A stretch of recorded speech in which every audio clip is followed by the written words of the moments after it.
Hi, welcome back to my channel. Today I will talk about how to replace a ice maker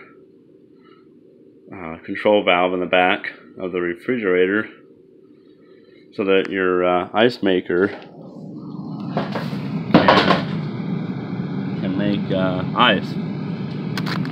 And as you have this kind of style where when the arm comes up, it's off, flip it down, it turns on, plugs in the back, water comes down this tubing and it goes down in here a little bit and then feeds inside here, and then the gears in here will be turning as time goes by, and it will eventually freeze the ice.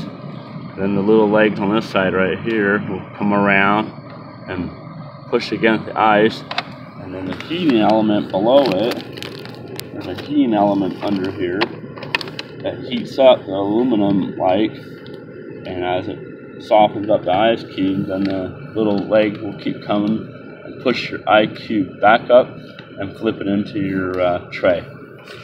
So with that in mind, I'm also going to let you know that the ice maker is going to be on the back.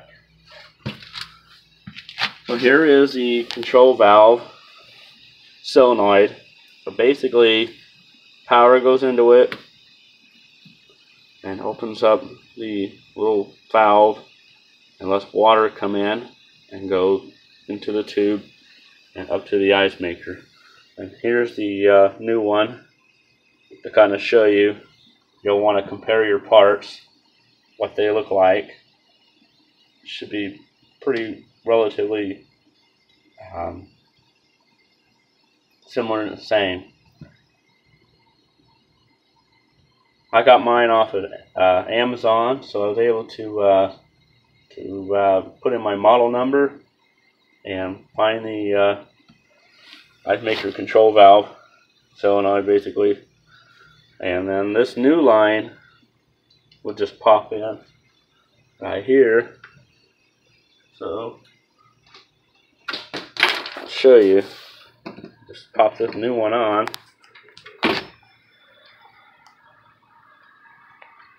There we go. Just go like that. It just pops right in. Just like that. And then it doesn't come out. If you want it to come out, you push the release right here. So that's how that works. And then you snug this up tight, and then you'll plug this back on, and then take your water line like this,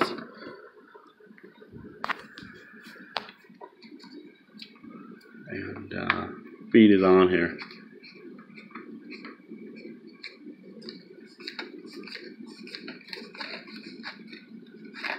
This one's usually just finger tight.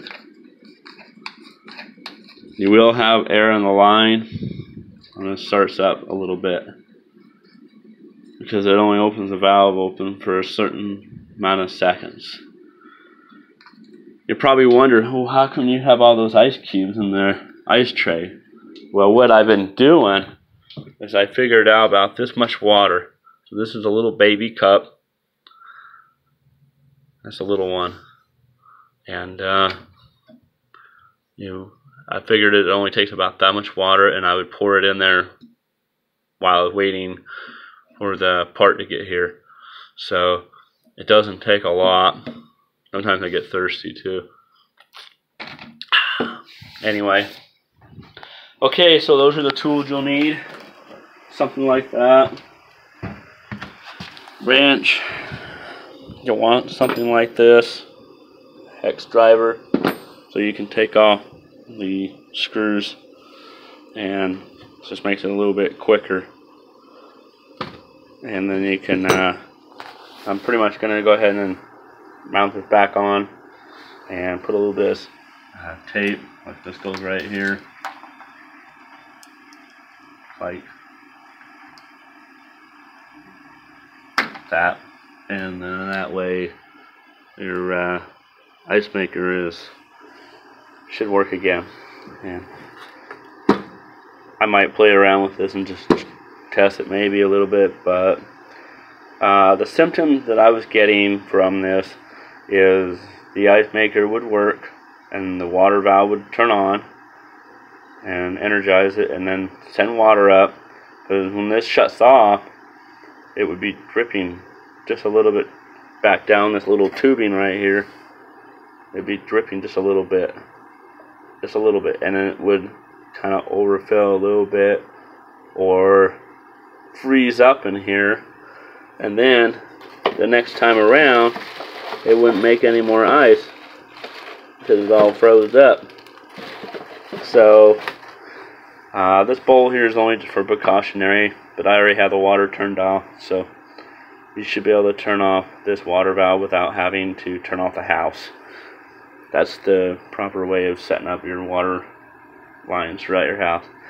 And a good PM, if while you're here, might as well just clean off the dust, vacuum this out. There's your compressor, nice and warmy. Just kind of vacuum this out and clean it out a little bit, your coils, and then that'll help longevity on your refrigerator. Okay, so that was what the symptom I was getting. This is what you want to get to replace. This is by the way, is over 10 years old. I would say maybe even a little longer, maybe 15. So you can either decide to replace it or buy a new refrigerator. It's your wallet. I figured I'll just go with this and hopefully success. I will provide a second video and see if this should be the answer, just because, like I told you, it was freezing up in here because a little bit too much water kept dripping down very slowly, and then it would freeze up, and I kept thinking my kids were blocking it with their Frosties sitting in the ice tray, and that would mess up because the arm doesn't freely move up and down and binds up. But anyway, this is one of those little tube things that was freezing up on me. Okay, well, thanks for watching. Hope this helps out. And subscribe if you'd like to continue to see a little bit of DIYs and mechanical stuff. Alright, thank you.